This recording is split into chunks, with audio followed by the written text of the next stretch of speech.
Hello everyone, कैसे हैं आप सब लोग। तो आज हम शुरू करते हैं रूब्रिक्स का नया सिलसिला। ये रूब्रिक का हमने शुरू किया, खत्म कौन करेगा। गुड मॉर्निंग एवरीवन, आज फिर से एक और नया वीडियो नए रूब्रिक के साथ, नया एंजॉयमेंट, नई मजा, नई मस्ती और धमाल। लास्ट वाला वीडियो सबको बहुत पसंद आया होगा, पक्का पसंद आएगा, मुझे बहुत अच्छे से मालूम है। और अब एक काम, आज ये जो रूब्रिक वाला सेशन है ना, हम लोग आज अभी जो जा रहे हैं, इसमें हम नॉलेजेबल पर्संस देखेंगे, अलग अलग डिफरेंट नॉलेजेबल पर्संस, क्योंकि without knowledge you can not talk, without knowledge you can not walk also, है ना। तो अब ये नॉलेजेबल पर्संस अलग अलग हमारे क्लिनिक में आते हैं, अलग अलग तरीके से अपना नॉलेज का प्रदर्शन हमारे सामने करते हैं। उनको पहचाने कैसे, समझे कैसे, तो हम लोग कुछ रूब्रिक्स को समझने की कोशिश करते हैं। These are also observative rubrics, you can observe it without asking any question, वो सीधा खुद ही शुरू हो जाते हैं, तो आपको उसमें से कुछ ना कुछ पकड़ना है। तो हमारे पास कुछ रूब्रिक्स है, उसमें से पहला रूब्रिक है बोस्टर। बोस्टर बोले बराबर आपको ऐसी लगने लगे यहाँ कहाँ नॉलेज आ गया भाई, ये खुद ही बोस्ट करने लगे, दे रहे अपना, चिपका रहे हैं नॉलेज, है ना, ऐसा ही हो गया ना। तो बोस्टर को भी नॉलेज चाहिए, without knowledge you can not boast, है ना। तो कौन शुरू करेगा आज बोस्ट? चल तू पहले ही बोस्टर है तो और बोस्टिंग चालू करते हैं। सब लोगों को नहीं पता है। अब पता चल गया। हाँ। तो बोस्टर में बोस्ट अगर नाउन लेंगे उसका तो बोस्ट होता है। बोस्ट मतलब क्या होता है? A statement expressing excessive pride in oneself. अगर खुद में बहुत प्राइड है ये दिखाने की कोशिश करना। मतलब एक ऐसा स्टेटमेंट रहेगा जिसमें अपने को लगेगा कि वो खुद के बारे में ही एक मतलब प्रेज कर रहा है ना, अपनी बड़ाई मार रहा है, ऐसा है। मेरे समझ तो कोई आदमी ही नहीं है बॉस, डिंगे मार। मैं नहीं तो कौन बे? हाँ, मैंने तो कौन बे, ये तो सही है। तो बोस्टर में क्या होता है? To praise oneself extravagantly in speech. उसके जो स्पीच में जो बोलेगा, जो बातें करेगा, उसमें अपने को लगेगा कि बहुत ज्यादा बोल रहा है, बढ़ाई मार रहा है, खुद के बारे में प्रेज कर रहा है, बढ़ा चढ़ा कर बोल रहा है। 80,000 में तेरा घर भी आएगा। हाँ, अभी सर ने बोला 80,000 में तेरा घर जाएगा। घर जाएगा, है ना। तो इसमें अपने को पता है कि उसके जूते 80,000 के नहीं है, तो इसमें सामने वाला समझ जाता है, जो फिजिशियन होता है, जो जूते ही नहीं है, कहाँ से जाके बोल रहे हो। हाँ, ये समझ। ठीक है। तो और जैसे मैंने बताया कि ऑब्जर्वेटिव रूब्रिक्स है, ये हमको दिखता है, हमको समझ में आता है सामने वाले के बोलने पे, उसके जिस तरह से वो बोलता है, जिस तरह से अपने बारे में बड़ाइया मारता है, डिंगे मारता है, है ना, वो चीज फील होगी पेशेंट पे। हाँ, ठीक है।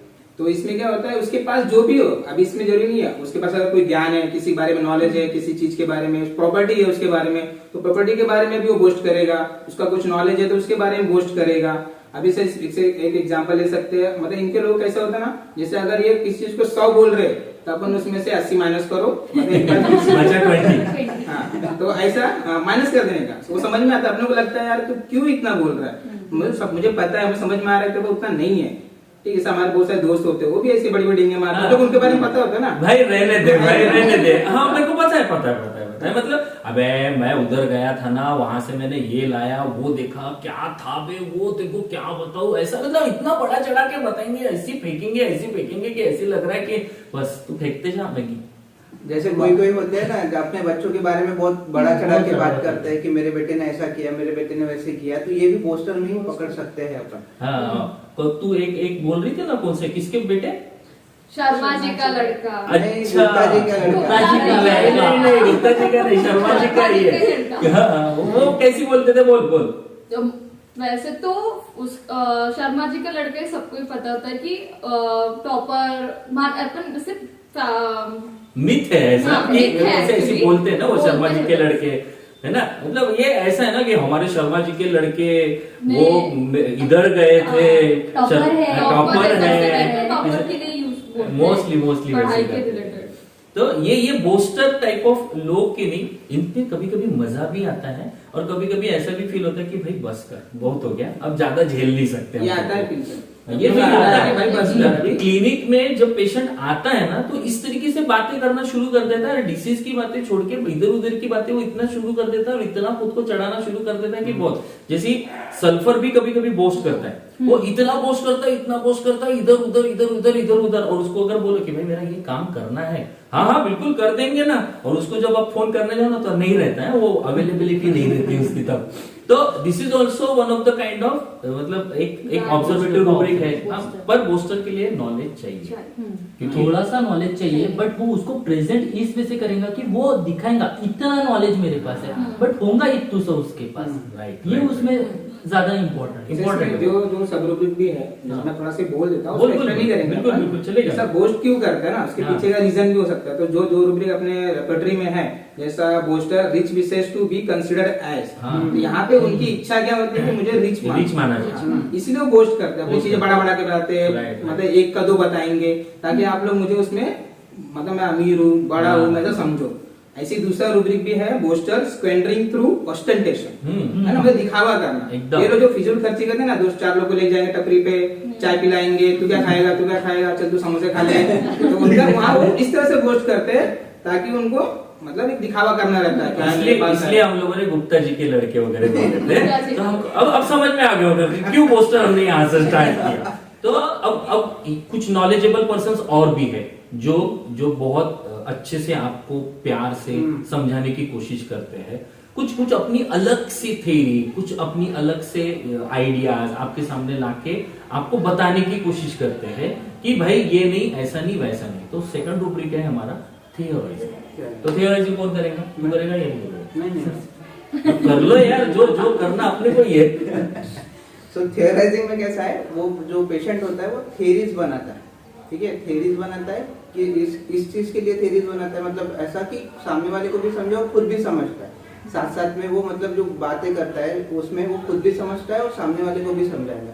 मोस्टली ये जो सेंटेंस होते हैं ना, अपन ने अगर कोई डॉक्टर ने उसको पूछा कि क्या लगता है आपको डिसीज को लेकर, तो ये थियराइजिंग वाले पेशेंट ऐसे बोलते हैं कि मुझे ऐसा लगता है, पहले ऐसे बोलेंगे मुझे ऐसा लगता है, और उसके बाद एक्सप्लेनेशन शुरू करेंगे कि मेरे पास एक पेशेंट था, वो मैंने उसको पूछा कि क्या लगता है आपको डिसीज को लेके, तो उसने बोला मुझे ऐसा लगता है ना डॉक्टर साहब, बोले ये घुटने का जो दर्द है ना, बोले ये जो लिक्विड होता है ना, बोले वो कम हो गया होगा और वो फ्रिक्शन हो रहा होगा, बोले उसके कारण ये दर्द आ रहा होगा, बोले और उसके कारण ही सामने में भी दर्द आ रहा है, बोले ऐसा, मतलब वो खुद भी समझ रहा था और मुझे भी समझा रहा था। तो थियराइजिंग में ना खुद भी समझता है और सामने वाले को भी समझाता है, और मोस्टली मेन इंपॉर्टेंट वही होता है कि वो मतलब मोस्टली जो पेशेंट होते हैं वो ऐसे बोलेंगे कि मुझे ऐसा लगता है। स्टार्टिंग इसमें कैसा है ना कि एक चीज एक कंक्लूजन तक पहुंचने की चाह रहती है उन लोगों को, एंड वो इस वे से प्रेजेंट रहेगा कि वो एट अ टाइम खुद भी एंड दूसरों को भी बताना चाहेगा।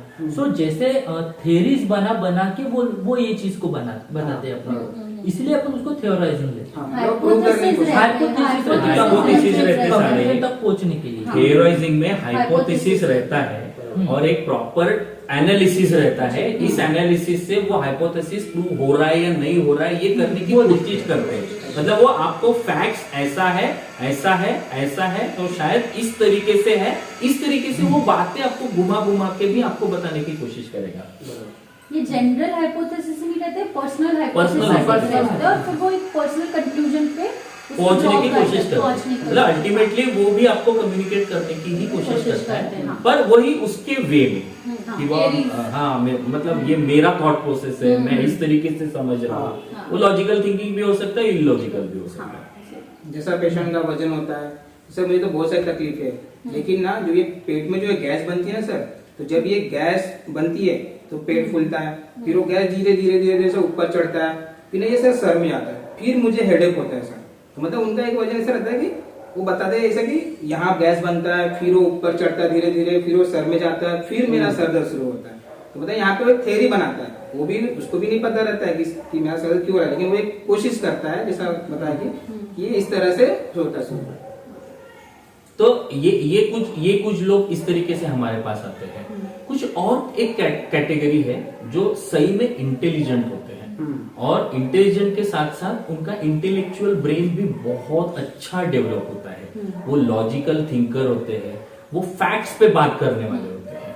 तो हमारे पास एक रूब्रिक है philosophy ability Ability for, for. मतलब this is the ability of philosophy. तो कौन करेगा फिलोसॉफी ये एबिलिटी? वाला flat. हाँ बिल्कुल बिल्कुल, चलो चलो।